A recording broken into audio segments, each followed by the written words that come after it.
Hello বন্ধুরা, সুপ্রভাত। কেমন আছো তোমরা? আশা করি সবাই অনেক বেশি ভালো হবে।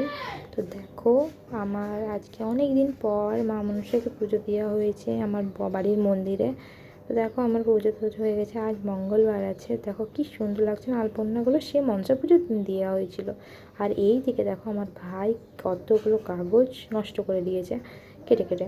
তো তারপরে আমরা দুপুরেই বেরিয়ে গিয়েছিলাম ঘুরতে যাওয়ার উদ্দেশ্যে। দেখো, আমার ভাই যাচ্ছে, বোন যাচ্ছে, আমি আমার ছেলে একা যাব না। একটা বান্ধবীর ঘর যাচ্ছি, বান্ধবীকে নিবো, মানে বান্ধবী হবে, মাসি হয়, কিন্তু ছোটো থেকে নাম ধরে রাখি, তো বন্ধুর হিসাবেই থাকে।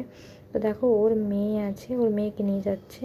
আর জানো, ওর মেয়ে আর আমার ছেলে বেশি দিনের ছোটো বড়ো নেই, একই বছরে হয়েছে দুজনে, তো 2 মাসের ছোটো বড়ো। আমার ছেলে বড়, ওর মেয়ে ছোটো আছে। তো দেখো, তারপরে এদিক দিয়ে দাদুর ছেলে এসেছিলো, দাদু আমাদেরকে ছেড়ে দিল ইস্কন মন্দিরের কাছে। তো আমরা মেন উদ্দেশ্যে ইস্কন মন্দিরে যাচ্ছিলাম। তো আমরা এখানে ইস্কন মন্দিরের আগেই নামিয়ে দিয়েছিল দাদু।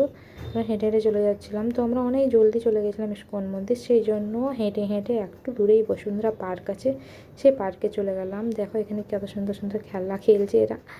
তো এই জায়গাটা অনেকটা প্লেস নিয়ে একটা পার্ক বানানো হয়েছে। তো অনেক ভালো লাগে যেতে বাচ্চা কাচ্চা নিয়ে। তো দেখো, আমরা যেতে যেতে ইস্কন মন্দির, সন্ধ্যা সন্ধ্যা বেলা হয়েছে এখন। তো ইস্কন মন্দির এসে গেলাম। এখানে সত্যিকারেরই অনেক ভালো লাগছিল যেতে।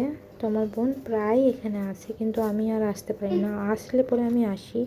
তো দেখো, এখানে একটা স্টোরের মতন আছে, তুমি যা ইচ্ছা নিতে পারো। তারপরে এখানে বসে সবাই দেখছি, ওখানে আরতি হবে, আবার সব বসে রয়েছে। তিলক নিচ্ছে ওর মেয়ে, কি সুন্দরভাবে দেখো তিলকটা নিয়ে নিল। কিন্তু আমার ছেলে দেখো, যখনই ওকে লাগাতে যাচ্ছে না, ও ভাবছে আমাকে কী করবে কী জানি।